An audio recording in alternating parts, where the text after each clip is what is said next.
तो चलिए दोस्तों स्टार्ट करते हैं आज की वीडियो। दोस्तों आज की वीडियो में बात करेंगे शारीरिक विज्ञान फिजियोलॉजी के निद्रा टॉपिक के बारे में बात करेंगे, जिसके अंदर सबसे पहले देखेंगे कि निद्रा की उत्पत्ति किस तरह से होती है, निद्रा के लक्षण जो है वो कौन कौन से बताए गए हैं, निद्रा के भेद या प्रकार जो आचार्यों ने कौन कौन से बताए। दोस्तों इसमें जो निद्रा के भेद और प्रकार जो आचार्यों ने बताया ये आपके लिए बहुत ही इंपॉर्टेंट है पेपर के पॉइंट ऑफ व्यू से, क्योंकि बहुत बार शॉर्ट आंसर टाइप क्वेश्चन में जो ये पूछ लिया जाता है। उसके बाद देखेंगे इनका समय जो है वो कौन कौन सा है और किन व्यक्तियों को जो है दिन में सोना चाहिए और किन व्यक्तियों को जो है रात्रि में नहीं सोना चाहिए, दिन में जो है वो किन को नहीं सोना चाहिए, इसके बारे में देखेंगे। तो सबसे पहले देखते हैं कि निद्रा की उत्पत्ति। तो निद्रा की उत्पत्ति क्या है कि जब मन के थके हुए होने पर थकी हुई संपूर्ण इंद्रियां विषयों से निवृत्त होती है तब मनुष्य सोता है।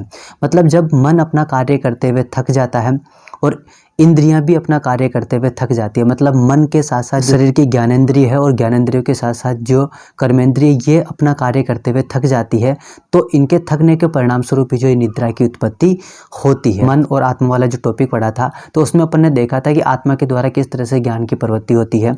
उसमें अपन ने देखा साथ में सहयोग करती है, मन इंद्रियों के साथ में सहयोग करता है, इंद्रिय अपने विषय के साथ में सहयोग करते हैं, इसके परिणाम स्वरूप विषय के ज्ञान की प्राप्ति जो है वो आत्मा को होती है। परंतु यदि अगर इनमें किसी भी तरह की बाधा होगी तो बाधा के परिणाम स्वरूप आत्मा जो है वो अज्ञानी होगी, मतलब आत्मा के द्वारा ज्ञान की प्राप्ति नहीं की जाएगी।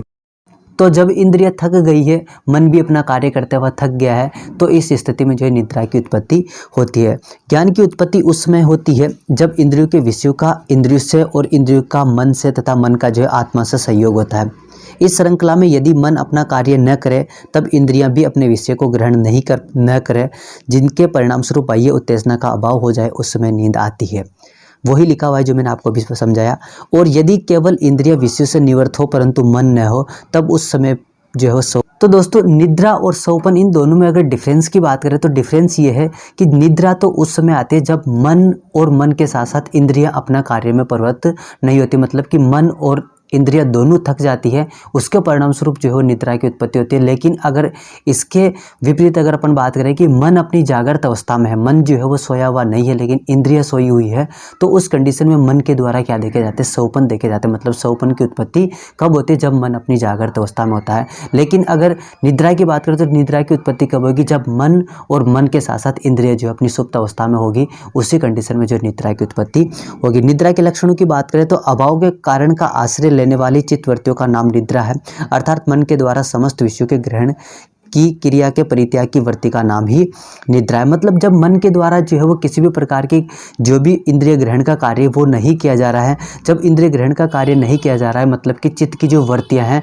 उन चित्त की चित्त का मतलब क्या है, मन, और मन ने अपनी वृत्ति का क्या कर दिया, परित्याग कर दिया। तो इस मन के द्वारा अपनी वृत्ति का परित्याग कर देना ही एक निद्रा का लक्षण बताया गया है। क्योंकि निद्रा की उत्पत्ति कब होती है, जब मन अपना कार्य नहीं करता, और मन अपना कार्य कब नहीं करता, जब इसके द्वारा इंद्रियों का परित्याग कर दिया जाता, मतलब के साथ में संबंध नहीं रखा जाता है। तो जो निद्रा का लक्षण है वो मेन लक्षण तो ये है कि जब मन के द्वारा समस्त विषयों के ग्रहण की क्रिया को परित्याग कर दिया जाता है, परित्याग की वृत्ति का नाम ही क्या है, निद्रा है। इस समय केवल आंतरिक मन जो है जागृत रहता है। अब दोस्तों देखते हैं कि निद्रा के प्रकार जो है कौन कौन से बताएं। तो दोस्तों आपके लिए पेपर के पॉइंट ऑफ व्यू से बहुत ही इंपॉर्टेंट टॉपिक है और ये हर बार ज़्यादातर जो है वो इसमें इस निद्रा वाले टॉपिक में से क्वेश्चन जो है ये आता ही है।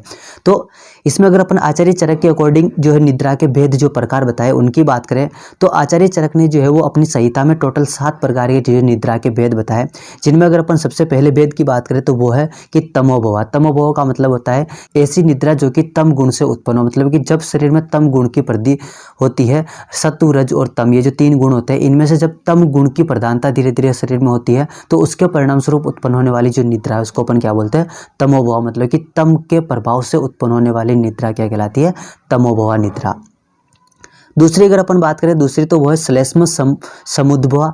श्लेष्म का मतलब है कफ और समुद्भवा का मतलब क्या है कि कफ की वृद्धि, शरीर में श्लेष्म या कफ की वृद्धि के कारण उत्पन्न होने वाली निद्रा जो है वो क्या कहलाती है, श्लेष्म समुद्भवा।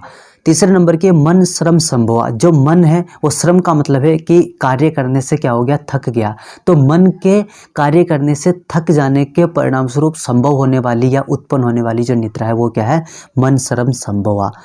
4th नंबर की जो है वो है शरीर श्रम संभवा। जब कोई भी व्यक्ति अधिक मात्रा में कार्य करता है तो उसके परिणाम स्वरूप उसका शरीर क्या होता है, थक जाता है। अब जब उसका शरीर थक जाएगा तो उसको स्वाभाविक रूप से जो क्या होगी, निद्रा की उत्पत्ति होगी। तो इसलिए लिखा हुआ है कि शरीर श्रम संभव, मतलब कि शरीर की थकावट के कारण उत्पन्न होने वाली निद्रा क्या कहलाती है, शरीर श्रम संभव निद्रा कहलाती है। इसके बाद में 5वें नंबर की निद्रा की बात करें तो वो है आगंतुकी निद्रा। तो आलस्य वंश या काम न होने के कारण या नशे आदि के कारण उत्पन्न होने वाली जो निद्रा है वो क्या कहलाती है, आगंतुक या आगंतुकी निद्रा कहलाती है।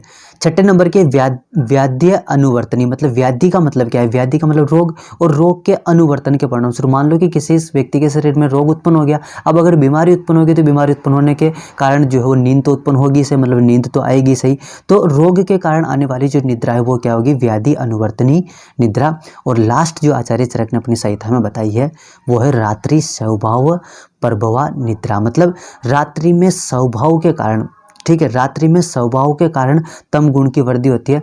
जब रात्रि की बात करें तो रात्रि की जो प्रथम पहर होती है उस प्रथम पहर में वात दोष की प्रधानता होती है, मध्यम पहर में पित्त दोष की, और अंतिम पहर जो होती है मतलब मॉर्निंग का टाइम होता है उस दौरान जो है कफ दोष की प्रधानता होती है। तो रात्रि में धीरे धीरे जो है वो इन दोषों के प्रभाव के अनुसार ही शरीर में सत्व, रज और तम इन गुणों की भी क्या होती है, प्रभाविता जो है धीरे धीरे समय के हिसाब से बढ़ती जाती है। तो इस दौरान क्या होता है कि जब भी रात्रि में स्वाभाविक रूप से जब शरीर में जो है तम गुण की वृद्धि होती है तो उस रात्रि में होने वाली स्वाभाविक रूप से तम गुण की वृद्धि के कारण उत्पन्न होने वाली जो निद्रा होती है उसी को अपन रात्रि स्वभाव प्रभवा निद्रा बोलते हैं। आचार्य वाग्भट ने जो निद्रा के भेद बताए वो टोटल मिलाकर के उन्होंने भी 7 बताए, जिसमें निद्रा के भेद में अगर सबसे पहले देखें तो काल स्वभाव जन्य निद्रा, आमय जन्य निद्रा, चित्त खेद जन्य निद्रा, 4th है देह खेद जन्य निद्रा, 5th है कफ जन्य निद्रा, 6 है आगंतुक निद्रा, और लास्ट जो है वो तमोभवा निद्रा।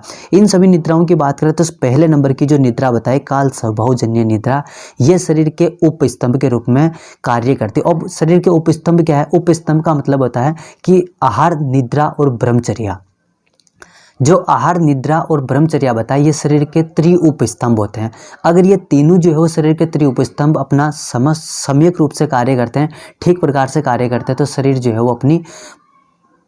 है वो अपनी सामान्य अवस्था में बना रहता है। लेकिन अगर इनमें किसी भी प्रकार की विकृति उत्पन्न होती है, असामान्यता आती है, तो उस कंडीशन में शरीर में रोगों की उत्पत्ति होती है। तो फर्स्ट जो काल स्वभाव जन्य निद्रा जो आचार्य ने बताई वो शरीर की उपस्तंभ के रूप में कार्य करे, क्योंकि निद्रा ही है और निद्रा का ही प्रकार जो है वो क्या बताया गया है, काल स्वभाव जन्य निद्रा है। तो ये जो निद्रा है, ये निद्रा क्या है, एक तरह से शरीर के त्रि उपस्तंभ के रूप में कार्य करती है। और इसके अलावा बताई हुई जो दूसरी जो 6 प्रकार की दूसरी अन्य निद्राएं हैं वो सारी की सारी क्या है, पाप स्वरूप, मतलब विकार के परिणाम स्वरूप उत्पन्न होने वाली निद्राएं।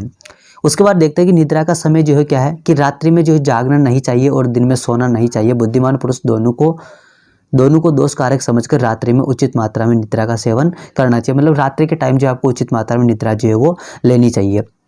अब बताया कि निद्रा का समय है कि रात्रि का जागरण रुक्षता उत्पन्न करता है। अब रुक्षता उत्पन्न करता मतलब कि रात्रि में अगर कोई व्यक्ति ज़्यादा जो लेट नाइट तक अगर जागता है तो उसके शरीर में जो वात दोष की पड़ता है, कि उसके शरीर में रुक्ष गुण जो है धीरे धीरे बढ़ेगा। जब रुक्ष गुण उसके शरीर में बढ़ेगा तो उसके परिणाम स्वरूप वात जो है क्या होगी, प्रकोपित होगी। और अगर इसी के विपरीत अगर दिन में जो है कोई व्यक्ति सोता है तो उस कंडीशन में उसके शरीर में स्निग्धता उत्पन्न होगी। स्निग्धता जो है कफ को प्रदान करेगी, मतलब कफ को जो है प्रकोपित करेगी। तो कहने का मतलब सीधा सीधा यही है कि जो है वो आपको रात्रि में भी जो है वो जागना नहीं चाहिए, और रात्रि में जो है वो अपनी जो शरीर की जितनी आवश्यकता है उस आवश्यकता के अकॉर्डिंग जो है वो निद्रा का सेवन करना चाहिए। इसके लिए आचार्यों ने बताया है कि बैठकर ऊँघना न रुकता है और न ही स्निग्धता, क्योंकि अगर रात्रि में जागते हो तो उसकी वजह से क्या होगा, रुकता उत्पन्न होगी, और दिन में अगर सोते हो तो स्निग्धता उत्पन्न होगी। लेकिन अगर आप बैठे हुए जो ऊँघ रहे हो, ऊँघने का मतलब आप समझ रहे होंगे कि अगर बैठे बैठे अगर आप ऊँघ रहे हो तो उस कंडीशन में वो ना तो रुकता को उत्पन्न करते हैं और ना ही स्निग्धता को उत्पन्न करते हैं। मतलब ना ही कफ दोष की वृद्धि होती है और ना ही वात दोष की वृद्धि होती है। मतलब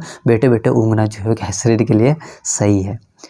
अब देखते हैं कि किन व्यक्तियों को जो है दिन में नहीं सोना चाहिए, और उसके अलावा कौन कौन ऐसे व्यक्ति है जिनको जो है रात के टाइम जो ज़्यादा नींद नहीं लेनी चाहिए, या अधिक नींद जो है वो नहीं लेनी चाहिए, या कम नींद जो है वो नहीं लेनी चाहिए। इसके बारे में देखते हैं। हमने देखा था ऊपर की चरक संहिता के सूत्र स्थान में जो आचार्य चरक ने बताया कि अगर रात्रि में आप जागते हो तो रात्रि में जागरण से रुक्षता उत्पन्न होती है और दिन में सोने से स्निग्धता उत्पन्न होती है। तो किन व्यक्तियों को दिन में निद्रा नहीं लेनी चाहिए, तो सीधे सीधे अपने को पता चल रहा है कि वो व्यक्ति जो अत्यधिक स्निग्धता वाले हो, मतलब जिन व्यक्तियों की शरीर में कफ की प्रधानता हो, श्लेष्मा अधिक हो, मेद अधिक मात्रा में हो, है ना। और उसी के साथ साथ आप देख सकते हो कि स्थूलता हो शरीर में, और उसी के साथ साथ आप देख सकते हो कि जिनकी कफ प्रकृति हो, ये सारे वो व्यक्ति है जिनको दिन में जो है वो नहीं सोना चाहिए। क्योंकि अगर ये दिन में सोते हैं, दिन में सोने से पहले ही ऑलरेडी इनके शरीर में मेद जो है बढ़ा हुआ, कफ जो है वो बढ़ा हुआ, स्निग्धता बढ़ी हुई है, और अगर आप दिन में और ज़्यादा सोओगे तो उसकी वजह से और स्निग्धता जो है शरीर में बढ़ेगी। तो जो भी व्यक्ति मेदस्वी है, नित्य स्नेह का अधिक मात्रा में सेवन करते हैं, कफ प्रधान प्रकृति वाले होते हैं,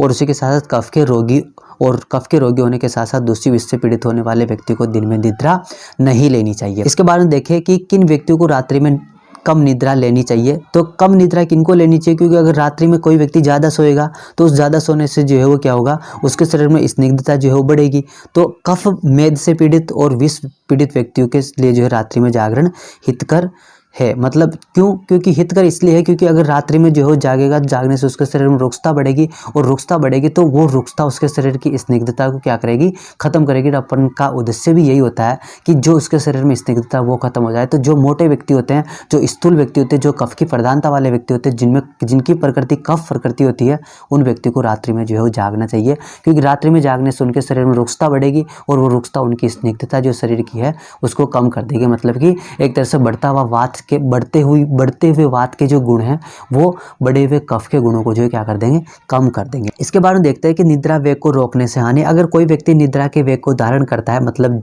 जब उसको स्वाभाविक रूप से निद्रा का वेग आता है, तो उस निद्रा के वेग को आने के परिणाम स्वरूप अगर उसके द्वारा निद्रा सम्यक रूप से जो है वो निद्रा नहीं ली गई, नींद जो है नहीं ली गई, तो उस कंडीशन में उस व्यक्ति में बहुत अलग अलग तरह के जो उपद्रव देखे जाते हैं, अलग अलग तरह के रोग जो है देखे जाते हैं।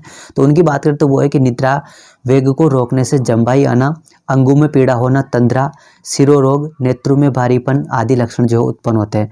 इनके निवारण के लिए निद्रा लेना तथा संवहन, मतलब कि शरीर को हल्के हल्के दबाना हितकर। दोस्तों ये थी आज की हमारी वीडियो, जिसमें हमने देखा कि निद्रा जो है वो क्या है, उसके अलावा किन व्यक्तियों को जो है वो निद्रा जो है वो दिन में लेनी चाहिए, रात में लेनी चाहिए, इन सब के बारे में देखा। उसी के साथ निद्रा का समय क्या है, उसके अलावा निद्रा के प्रकार कौन कौन से बताए, निद्रा के लक्षण और निद्रा की उत्पत्ति जो है वो क्या है, इन सब टॉपिक के बारे में हमने आज की वीडियो में जो है वो डिस्कस किया। आने वाली जो नेक्स्ट वीडियो होगी उसमें हम देखेंगे सोपन के बारे में, ड्रीम के बारे में।